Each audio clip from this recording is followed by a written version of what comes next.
Happy Tuesday. Happy Tuesday. How are things? Good. How are you?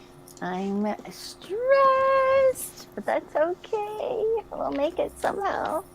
You will. You'll do Mm, it. Just that, I leave tomorrow too, and so it's that whole, you know. It's okay. You do the stress bit, and I'm going to just be excited for you until you're over the stress and all ready to be I excited for yourself. know. I have a headache. I mean, I have the whole thing going on. I'm not even packed. My mom carried up my suitcases from the basement. I'm like, I've got a big work thing tomorrow for like about an hour. Hope it's only an hour tomorrow. I've got like a list of things I've got to finish up tonight yet. Like kids want to know what's for dinner. I'm like, you know what? I'll let Daddy Cereal. figure it out. I'll let him bring it. Yeah, Cereal really. is for dinner. Yeah, we aren't Just cereal people. Isn't that weird? We're just not cereal people. I don't know. well, you do keto, and I guess cereal and keto don't really mix, do they? Yeah, I mean, in the past, yeah, but I mean, we just even when we're not keto, we're just not like my husband likes granola. Do you know what granola is? Yes. Yeah, he's a granola fan, I but like granola. likes dried fruit in it and all that kind of stuff. Anyway, howdy, Jocelyn. Good Hey, to see Jason. you. It is just you today. You, me, and Allie. Unless there's somebody on here Just hiding, I us. don't know. But that's fine. You know what? It's just fine. We're happy. Just us. Anyway, so I'm gonna tackle my list a little bit here so my time will be productivity time. And when I get tired and frustrated with that, I have these stickers up here in those little bins and little Cool. plastic things. And like anybody who buys or I give a book away for free, I'm gonna give them a sticker packet. But last night I did have a Awesome. phone call with the other girls who are at the table. I say girls, but you know what I mean. Oh, cool. Writers, authors who are at the Yeah. table with me. There's 8 of us still. Uh huh. We think we might be on a corner and there might be a little table, but we won't know until we get there. But Are we your may romance authors? sweet to steamy. So far five of us five of us have met by Zoom yesterday, and there's like 2 others who aren't like even responding to anything. So we Okay. don't know what they are, but and we can't find them anywhere. So they must be using Oh, pen names or something. Yeah. yeah, maybe. So, but we talked last night, and so we're like, who's bringing what this, that, or that? How are we going to handle sales? Because it's like a, 6-hour day. And with all of us there, we can't possibly, even on one table, just like have all 6 of us, 9 of us, 8 of us standing there. It's kind of, Yeah. um, so I don't know. I guess we're gonna just have the books out there all day. We've made cards so that if somebody comes along looking at somebody's book, I can tell what that book is. We have like 2 Yeah. sheets going. That's a good plan. We have to track sales. There's one person every 2 hours who's in charge of the money and swiping cards because, like, I don't have a card reader, but a couple of other people did. So at the end of the day, we have to square all that up. Like, it's like a huge undertaking. Yes. It was Yes. more of a undertaking ordeal than I was prepared for. But And just think, it'll be easier if you don't sell any books and just give them away, and then you won't have to right? do any banking. I know. And then we have to pay sales tax at the end of the day. Yeah. For Las Vegas, sales tax is 8.38%. And yeah, I was just kind of like, wow. So anyway, however, of the 8 people at the table, I think I'm the one that had the most books out and stuff. Like Oh, a few of them cool. only had a reader magnet, and they're bringing that as a paperback. Oh, wow. Well, again, I don't know. A couple of them had that, and I don't know what these other 2 that aren't with us yet, what they're Yeah. doing. But anyway, it's kind of fun. And then there's only one of those 5 that talked last night. There's only one other steamy author, and the other one, great, Leah's with us. The other ones are sweet. So we talked about going across the table, like from sweet to steamy, you know. So the other steamy one, I think she's like a step spicier than me. Okay. Like if Cool. we were on a scale of 1 to 5 peppers, I think I'd be like 3.5, 4, and she's probably 4, a little more than 4. So that's Okay. funny. So yeah, it's fun. So at least, kind of started the whole ball rolling that we kind of know each other before we get to the conference next week. So that helps. Yeah, that'd be nice. Yeah. What are you working on today? I'm just carrying on. Carrying Always carrying on. Are you doing book writing? Book Yeah. writing today? Oh, good. I'm Yeah. happy for you. Jocelyn is brainstorming today. Leah is with us. Leah Benicki. That is a cool name. Benicki. I love that. Writing cozy mystery. Yay. Glad you're here. Leah says, I'm so sweet. I think the first kiss will be in book 2. Gotta make them wait. Yeah. I Very do cool. not make my characters wait. You go at it right away. Yeah. I mean, I moved it to chapter 2. It's no longer in chapter 1. That's good, right? I have that situation. I think I had this situation in the last book too, where I was like, I want to have them do it in the first or second chapter, and then like not see each other for a while, Right. And then they get together and they try to avoid each other, and then they fall in love and all that. But I'm always like, you actually show in the first or second chapter, bam, sex on page right then. Like I haven't. When I read it this way, I know. Like I graphically later, but I feel like the first time around, like it's just sex. I don't know if I want to show it, but then I don't write it that way. And then I later cut it out because I'm like, well, if I'm not going to show it on the page, then they're going to think that's what the whole rest of the book is like. You know what I mean? Yeah, that might missell your steamy level. So I guess if you're going to write sex in the first or second chapter, and you might as well just show it. But then I was already at like 7 pages long. Then I'd have to add it in another view in the next chapter. And then I'd have to have an opposing view in another chapter. And that was 2 more chapters. So I think I've decided in the current book and in the last book, it happened this way too, that's it. I'm just not having them have sex in the first chapter. See, this one and the next one, they're going to be starting off with the sex and then not really getting back to it for like half a book again. But I don't know about the third and the fourth book. Like, I'm not planning on that being all of it. That just happens to be how those 2 relationships start. Yeah. And I read that, early on when you were right. I thought that was great that, I loved it. I thought it was fantastic that you did that. I don't have a problem with it. It's just, I don't know why it just doesn't come out of my fingers when I try to write it. Like, they just don't know each other that well. It would just be awkward, it's just right? No. Slamming against the door and going at it. You know what I mean? I mean, that's fun. We can write that. Just, But, and so everything else that I had written had been based on them having done it already. So then if I make this decision to remove it, then it's like, I have to go back, and then it becomes like 7 chapters I have to redo. It's an ordeal. It is such an ordeal. It's such a nuisance having to change stuff. It should be, I don't know, somebody should develop a program where if we make one change here, it rewrites. Yes. Where's AI? Where's the AI god that can make that happen? I mean, it's coming up, but it might put like literally everyone out of business. Authors will be gone because the AI will just write your books for you. Can you imagine? That's never going to happen. They don't know human feelings unless they study it in books and know how to write it. We're fairly close to it already. Yeah. Honestly, because they can read all the books ever written in like that. Sure. Maybe they can study patterns. Human feelings. They just put the patterns together. Mm-hmm. Mm-hmm. That's sad. So sad, isn't it? We better start saying hi. We're carrying on this conversation about sex on the page. And here we have Leah, who's sweet. So sorry, Leah. But we have a variety of people writing with us. So I wanted to make my own Mr. Darcy. Percival Downs. That is a good name. Does that sound familiar? Percival Downs? I mean, they both sound like fairly familiar. They sound like very British. Are you very British, Leah? Let us know if you're very British or just a little British. Well, she's writing about Cozy mystery.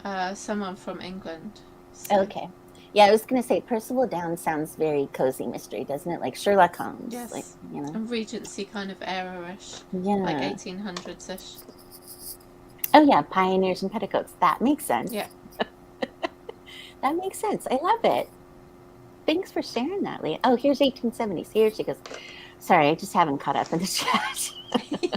Justin, hey, great to see you again today. Thanks for being here. Here it is, 1870s. Now, my mom would love to read whatever you're writing. She's a Southern debutante sleuth. Her dearest friend is kidnapped from her debut ball.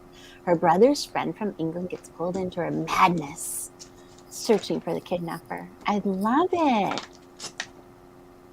Huh, so you have a little bit of the Southern twang stuff going on and the 1870s, all the stuff that's happening in the South along mixed with somebody from England.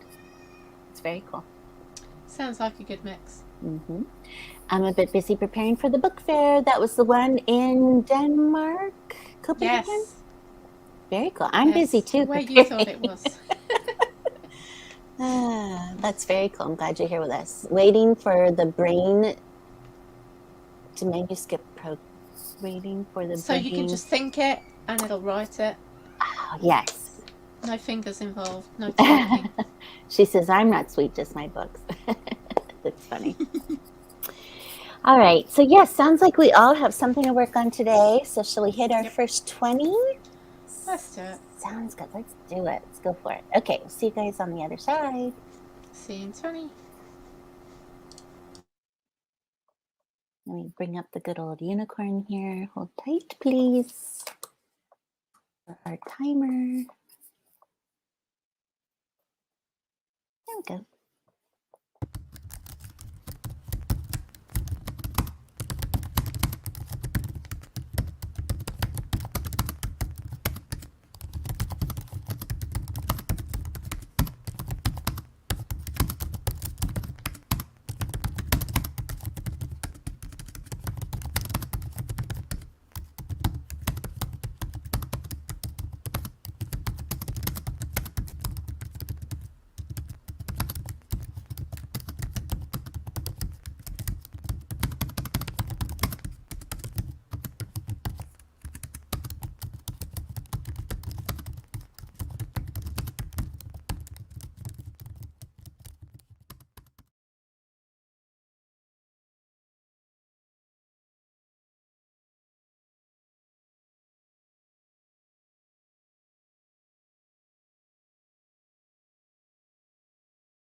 I am back. Sorry about that. I had husband and family interruptions, so I went ahead and decided to pack my little sticker bags. So, okay.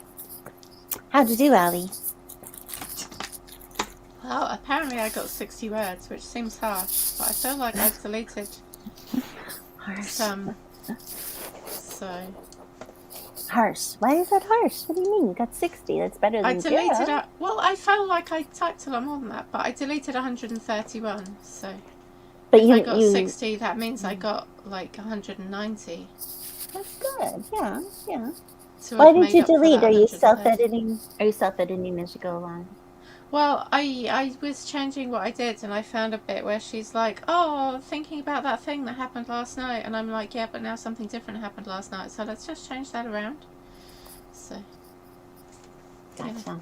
Yeah. I hear you. So are you feeling good about your work? yeah. By the way, we should do a little shout out to the Nano peeps, right? Yeah, nano people. Who's nanoing? Nano peeps. I don't know. I know Megan was, but is she just doing it just kind of tracking, or is she doing like is she expecting to write 50,000 words this month? What's her plan? I'm not sure, but given how much she's been writing the last couple of months, I'd say she should It shouldn't be a get her problem. 50,000. Yes, go for it. Or, somewhere close anyway. Yeah. Let's see. Leah says only 390. So, Only. Leah, trying to work on the beginning. I wrote a lot of this scene last year on a whim. Now I'm trying to turn it into a proper story. Love that. Sometimes these whims just pay out, Yeah. Done. 390 is an excellent score. Count. It really is. Count, that's the word. Imagine if she does that all three, she'll have a big count for the day.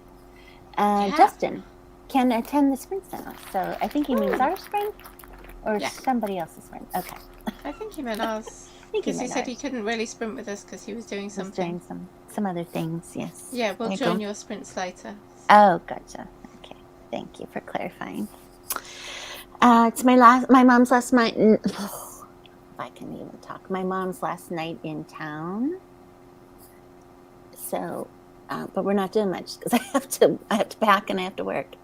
But she's eating macaroni and cheese anyway, she says. So she's off having her own dinner, I guess. Which is fine. Leah, election therapy. Wanted to write something fun. Oh, I know. That was part of my interruption. My husband came home. He said, "You ready to go vote?" I'm like, I beg your pardon. That's okay. I'll just add voting to my list of things to do tonight that are so important. No, I know. He takes citizenship very seriously. Like, I never voted until I married and met him. And, that's how bad of a citizen I am. I would vote in the major elections, of course, for the presidents, but I never voted in these little ones. And it's a little one tonight. Not a little one, but you know what I mean? It's like the non-president ones. I just was like, no. There's more point here voting in the little ones, because the county that I live in always elect the same person in the big election, and he's not the person that I would choose to vote for.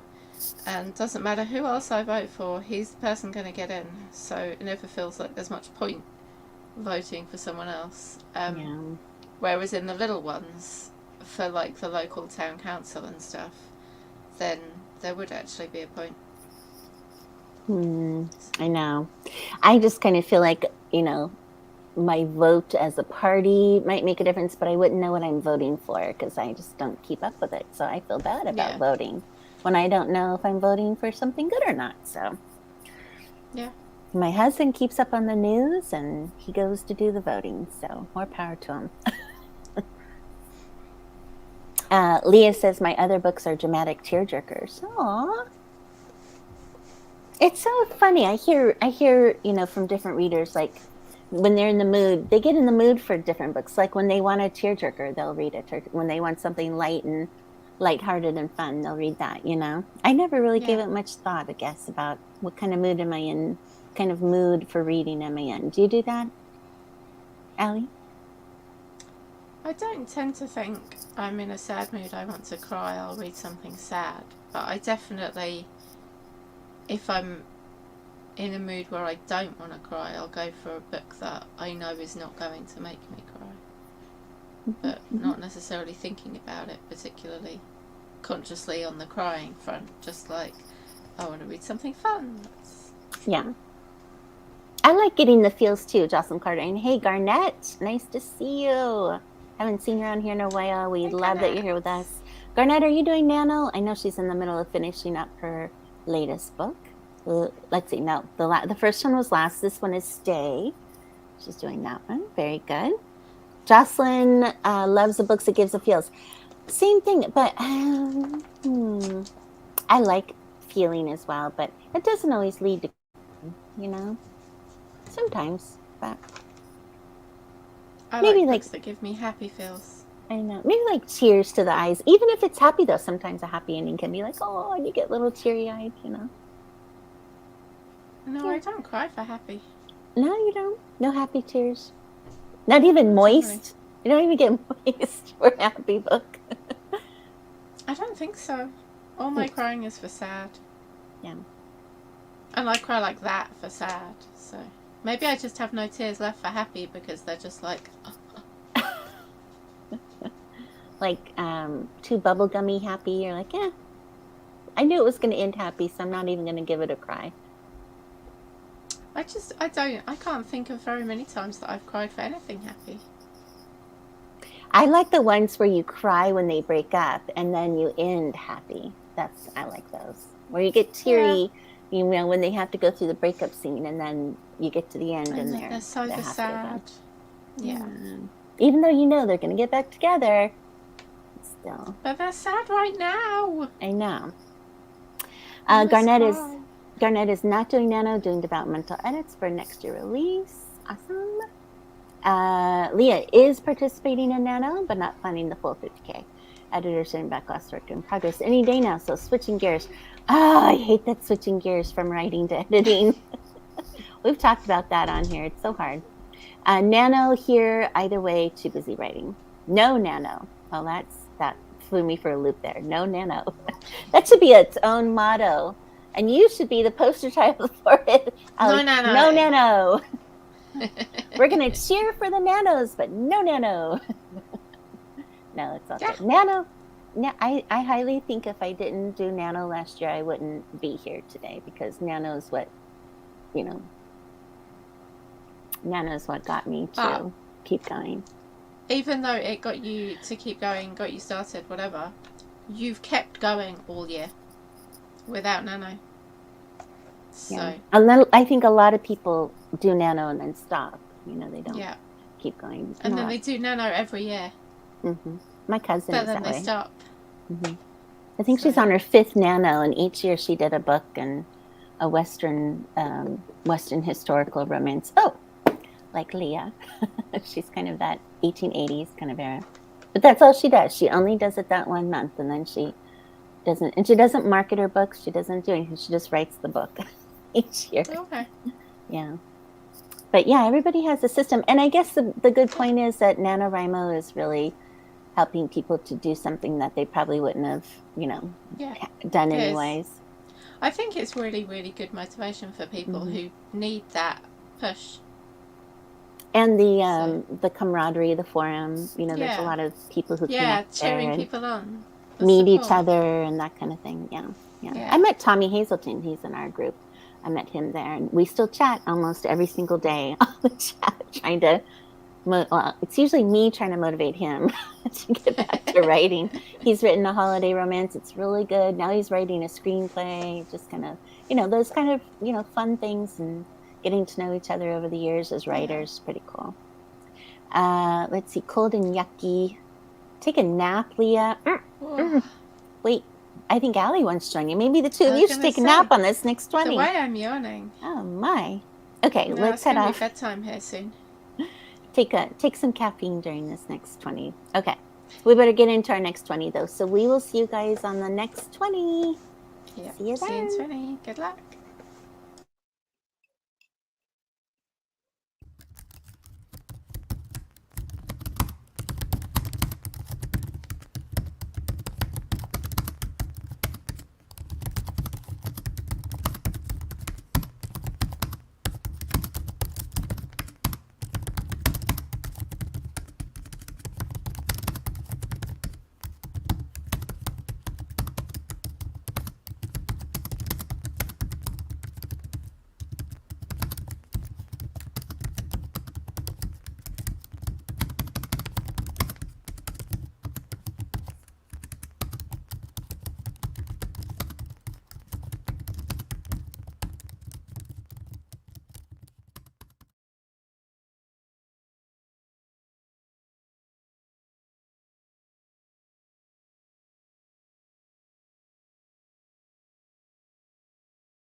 Okay, we are back.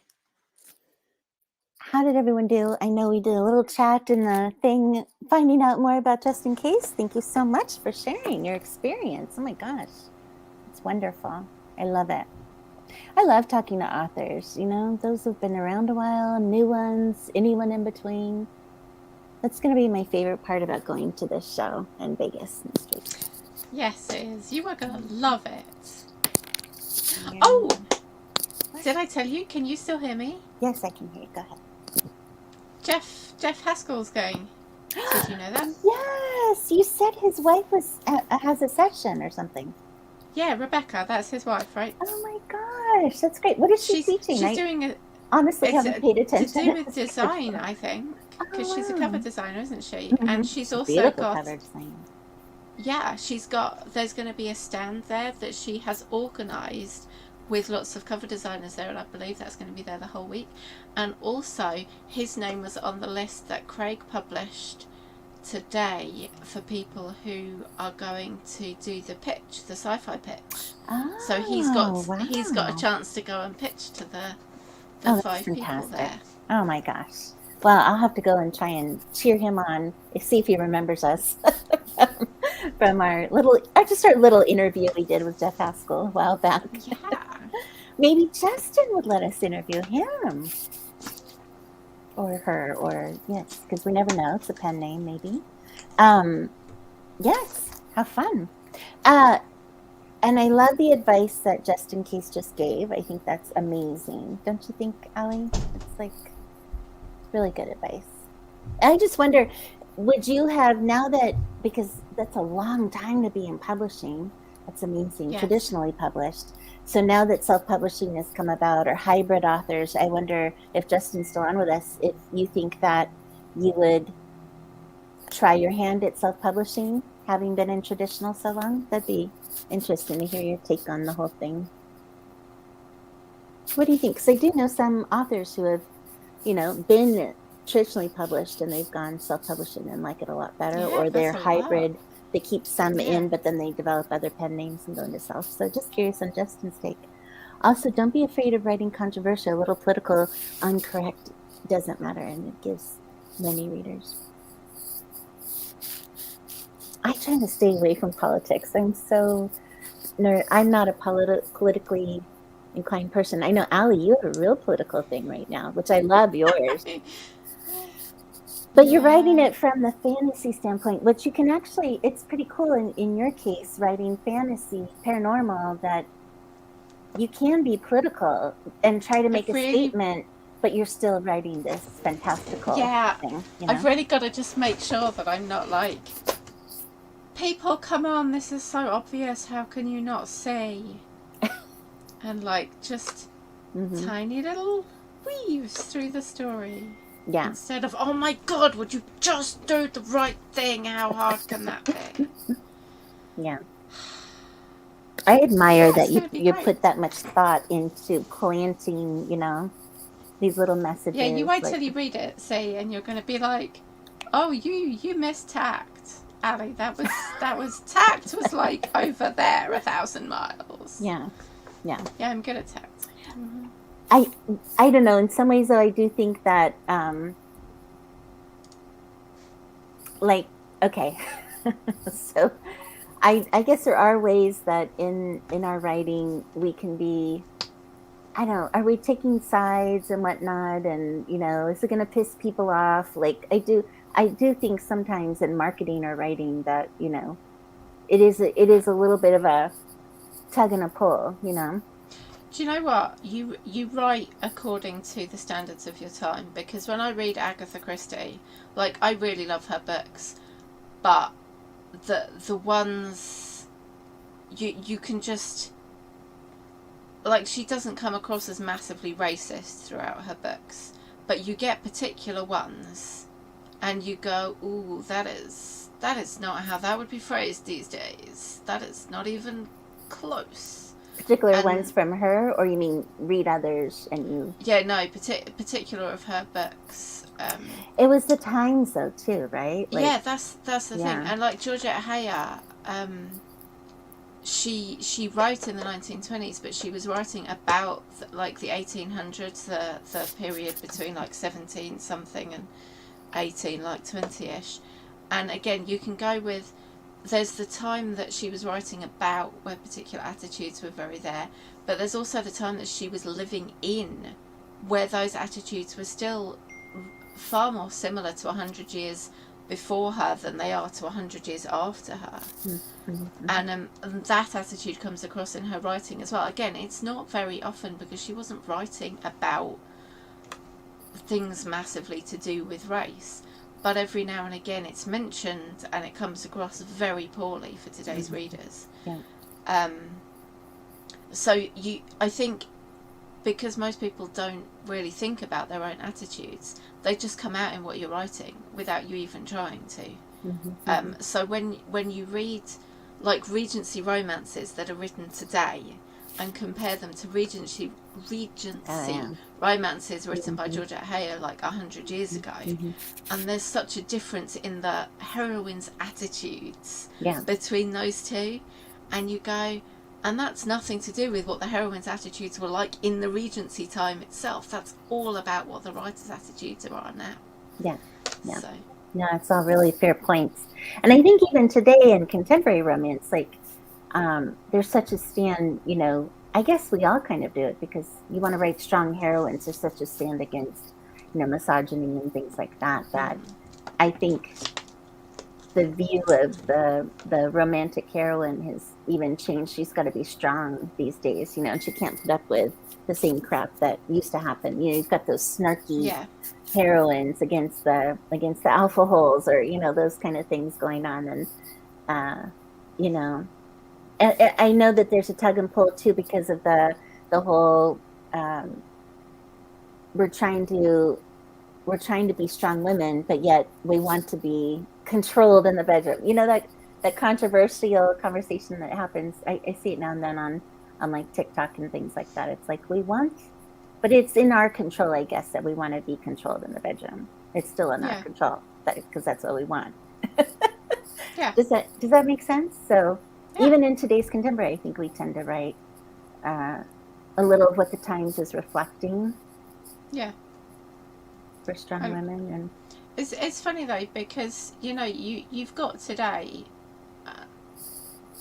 such a massive variation in attitudes, and I don't know if they had that 200 years ago or if it was a much more restricted, like many people thought this, because if you think now, you've got like the people who write clean and Christian romance, specifically the Christian romance rather than the clean, who are very, some of them particularly have very specific attitudes, and then you can compare that to some of the people who write the steamy, almost erotica romance. And you go, that they don't just have different views on how much sex they want to see on the page, they have really different life views as well. And you can see that in what they write, and the characters that they write, and the stories that they write. And it's true, you're never going to be able to satisfy, you know, every group of reader in your genre. No, that's why you've got to pick your market, isn't it? The niches. That's why you have to niche down to, you know, to reach your reader who will enjoy your story but agree with you in some respect on the way you've developed your characters and the lives that they're living and such. Well, Justin says that the book business was much easier back then, and self-publishing was expensive, no Amazon, etc. Yes, I think I agree with you. With self-publishing, we are drawn a lot into marketing because we have no other choice but to write and market and write. And so, but it is hard. It makes it really hard. Like, you know, having to worry about all the marketing, having to worry about how am I going to get this book out, and, you know, worrying about, okay, 5 books in, are any still selling or any selling at all? And it is a little hard on us. Yeah. It would have been amazing though to be back in the heyday of publishing, traditional publishing, wouldn't it? Like, Allie, would you have loved to have been discovered in 1986 when, you know, big New York traditional publishers and just, you know. Can you imagine? Or a Harlequin. Prodigy. The books that I was writing at the age of 4 Etsy in 1986. You're younger than me. No, but oh, and how about that 11-year-old that I put in the group today? I was I didn't get to see that yet. yeah, I posted in I the group saw it. today about Yeah. there in my day job, we deal with young entrepreneurs, and so one of them is posted her book for sale on the website that we have, and I looked at it, I'm like, oh my gosh, this is amazing. Like, she was 11 in 2019 when she wrote that, and I am in awe. I wish that, like, that's the kind of thing I would love to encourage young people to do, especially with self-publishing now. I guess she went to lulu.com. I think you've heard of that, right? It's like some kind of a I publishing haven't. site or self-publishing No, I site. haven't heard of it. Maybe it's a hybrid. I've heard it come up, lulu.com, quite a bit, but I just haven't looked into it much. Okay. But her book is for sale on Amazon, so I'm like, oh, that is so cool. She needs reviews and encourage her, and I'll have to so I'm supposed to interview her soon, and the Oh, teacher is cool. setting up for me, and we're gonna find out more about her journey and see if she has other books coming out or written out. I'm not sure. So how amazing, though. Awesome. Speaking of prodigy, right? That I can't imagine being that motivated at the age of 11. she had, I think, a bullying, incident or incidents, and that's what she was writing from, was that very lonely place, and she was trying to figure out how to get through it. So, so that was her story. So I just did a lot of screaming. I feel like hers was a far more useful way yeah, of to write dealing. a book, and to be so young, even to have the emotions to write, to write about it and stuff. I mean, I don't that's know. where, Children have a lot of to have the self control to write it instead of doing mhm, stuff. But children have a lot of very big emotions. yeah. I'm not so surprised at that. Yeah, Like I but you're feel right. But to hone them into an actual sitting down and yeah, write a story about it, yeah. that's Hmm, very hmm. yeah, Yeah, that's yeah. very impressive at So 11. I thought that was really cool. All right, we better head into our final 20. This has been so great. I'm so excited about Justin being here and telling us his story and all of our talks today. It's been really good. And so let's finish off with a strong 20, shall we? Let's do it. Let's do it, everyone. We'll see you on the flip side. I might actually write this time. I'm done fooling Woo! around. I know. I had to do something today. Okay, see you guys on the flip side. See you in 20.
It just stopped. There we go. We are back. I'm just going to remove that. Okay. So, have you dug into Atticus yet? I can't remember if you bought it yet or not. Me, no. Can't afford it right now. I think when the deal had originally come out, like when Andy got it at the deal. He sent me the info. I'm like, so I got in on the deal. So I was playing with it. I really like it. So I actually added my about 5 different books in process. I have the ones I wrote, the one I wrote NaNo last year and the follow-up to that I'm planning to put out next summer. I put those on there to start, because you can write in it. I don't know if it does like pro writing aid stuff or if it's connected yet. Can't remember if they said it was. But anyway, I put them in there and loaded up the covers, and then I've got a couple of others, and I've got the one that I'm trying to drip out into my newsletter, and yeah, so start giving it a try. Yeah. I hate when I buy things and then don't use them, so I'm actually, now that they're done and they're out there, I'm actually going to try and use it, so we'll see how it goes. It's on the cloud though, so I have to remember to download it, you know? Yeah. So what if something happens to the cloud? It becomes a tornado. But then what if something happens to your computer? I know, right? Seems you gotta have it like on the computer, in the cloud, and on a what are those called? The little hard drive, flash drive. Yes, a doodad. Doodads. Do you have doodads in England? In the UK? It's the same thing, right? We do have doodads. Okay, just checking. I told you my favorite. And gizmos. I told you my favorite guy on TikTok is the one who like compares things between the UK and the US. I just crack up over him. He's just over the top funny. It's so strange how we're so different. Like you guys essentially started us, you know? Right. It's like we're the teenager that, you know. And the French. We rebelled against you guys, Spanish. And so we can't be the same. Yeah. Interesting. My mom was just having a conversation about that with my youngest, who loves history. And so my mom was getting a kick out of him, you know, talking to him about the history. They were just talking about all the British colonies and how many of them separated from the UK. They were just literally before this having that talk. How funny. But like all the other countries went into America as well. Did the Americans start off paying tax to all of those kings as well? Like, did the Danes get the tax and the Spanish get the tax and the French get the tax and that? Because like we bought bits of America off, and we bought some back. Someone. Dutch is Holland. Dutch is Holland, right? Yes. Like Anglo-Dutch wars, I'm sure. Didn't we buy bits of America? Yeah, I don't know. Or give them bits of America in exchange? I don't know. I don't know either. I feel like parts of America were definitely exchanged. I think it was because it came down further from Canada. Like when they had Canada, it was further down into the U.S. And then, but I know with like Spain having a lot of the West, we had a war with them, just like we did. I think that's how we ended up. Did you? See, my history, my geography, like we did a little bit of American history, but mostly what we did for American history in GCSE was it the West, the Wild West? Maybe we did history of medicine, the expansion. Which was like history with medicine. History of medicine. Oh. So that was like Florence Nightingale. Oh. And someone else. Wow. Was Florence Nightingale a real person? I was thinking it was a movie. Is that a real person? No, that was, she was like the first nurse, or the nurse that for one of the wars. Yeah. Yeah, like in the middle 1800s. Oh, I thought it was a movie or something. That's how bad my history is, Jocelyn. I'm glad it's not just me. No, but you know what's interesting though is history is taught differently out in the West Coast where I grew up. So like all of my history was real focused on the West, right? And of Yeah. course, we had the colonies, we had, everything.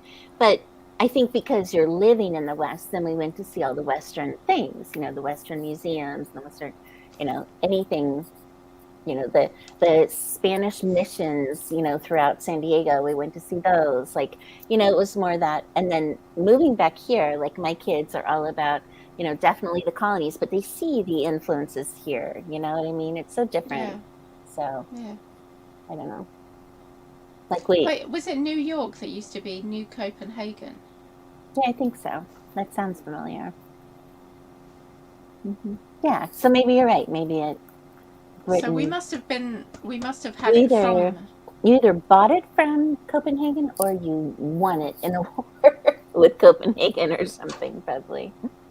Traded it in a marriage Yeah, I don't think we between the stole royals. it from them. So, Yeah, who knows? although I wouldn't put it past us, we stole it from everyone else. But Right. I don't know. Anyway. I don't know. They must have had so much fun trying to teach us history because they tried to avoid teaching us anything overly colonial and anything that might make them look bad. And there's very little British history that you can teach without making us look bad these days. So, if you go back 1,000 years, maybe everyone's just kind of forgotten about it. So we did a lot of the Romans and the Saxons and the Normans. Yeah.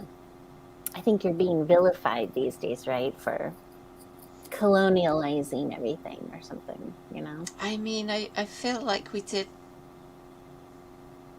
like to push our point of view on everyone else and kill them when they didn't do And what for we said. such a tiny little country, I know, right? you've wielded such power. And there's so many people who are like, yeah, now we've got rid of Europe, we can do that again. And the rest of us are like, that is not how this is going to go. Yeah. No. Anyway, how funny. What you got planned the rest of the night? It's past dinner time for you, right? Oh, it is nearly 10 o'clock at night. It's bedtime. Yeah. Your little one is asleep or you have stuff to do I there? sincerely hope he's asleep. Yeah. I Yeah. don't know. We'll find out. Yeah. Yeah. I have work to do, packing to do. Yeah. That's my agenda. More work to do in the morning, and my mom and I will leave at 2 for the airport. So looking forward And to how it. long are you Yeah. in Phoenix for? I'm in Phoenix until I think we drive up Sunday from Phoenix to Vegas. Okay. Or Saturday. Is I'm that not a sure long which. drive? I don't think so. I want to say 4 or 5 hours, but I could be wrong. It might actually that's be a long more. drive. It's not so 4 or long. 5 hours is long for me. I've done longer. And then anyway, I know we check in up in Vegas on Sunday, and then the conference check-in starts Monday with vendor. I know there's going to be vendors there. Like Amazon is there. Industry Well, actually, vendors, Amazon yeah. isn't there. They're going to be by Zoom there, but there's different vendors. Yeah. And then there's I think the keynote speaker is obviously Craig. I think it's Craig and Michael Anderle, a couple other guys. I think there's just a few sessions Monday, and then it really begins Tuesday. So Tuesday through Thursday. So it'll be exciting. I'm so It'll be excited interesting. for you. Yeah, I think it'll be tiring and all Yeah. that, but it'll be fun. It'll be fun to meet other authors. I'm looking forward to that. Are Rhoda your mum and aunt Page. staying with you there? They are. They're staying. They'll be. Well, my mom and I will be there together, and then my aunt comes up Thursday. So. Okay. For the weekend. So she has some friends in Vegas, and they're coming up.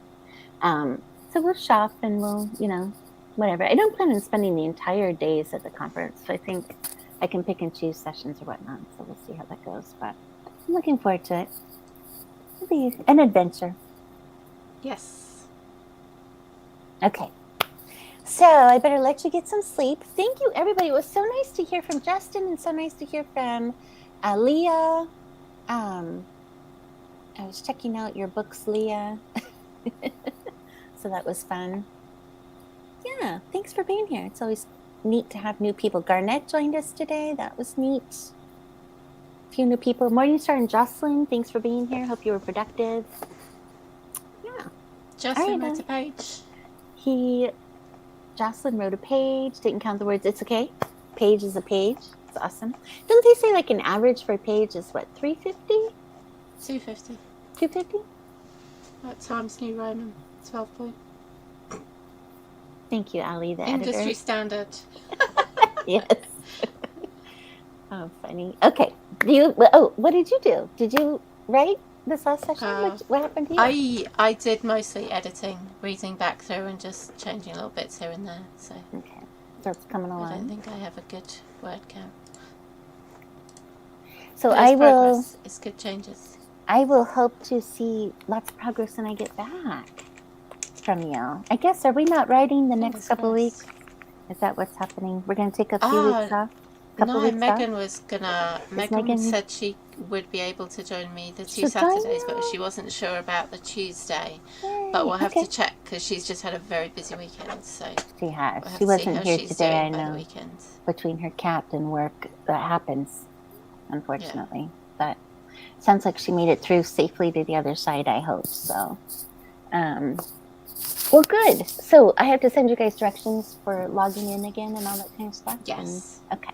Awesome. I'm so excited. Well, I'll try to watch from afar and comment if I can and tell you whatever fun journey we've been having. You could even sprint with us on the Saturday if you're not too busy having fun. True that. Having a life. Yes, I could. I could do that. And I do want to write a lot while I'm gone. It's kind of one of those things where you're like, I am going to write so much. And then, God, I hope I really do, because it would be nice. And I have things to catch up on, but, we'll see how it goes. But yes, I'm so glad that you're going to be. So Jocelyn, yes, there will be sprints. Look at her little face. I'm so sorry I gave you a scare there. Oh, I won't leave you without sprints for 2 weeks, Jocelyn. Allie's going to sprint. Even if she has to sprint alone. Yeah. There'll just be me blathering at the screen, and you can all just be like, shush now. Or Jocelyn, you could join her. You could join her live. You can let us know, Jocelyn, if you want to. That'd be kind of fun. I'd like to watch Jocelyn and you have a chat. I think that'd be fun. Morningstar too, Tisha, would be fun to have. See, you should just have guests, and you do the interviewing, Allie. Mm-hmm. Sure, I'll give that a go. It's just a conversation. That's all. Have you got a list of questions? No, you just gotta converse. All right, I'll give it a go. Just don't be afraid to ask anything. I don't care what I ask. I just ask. The worst I can do is say pass. Next. That's true.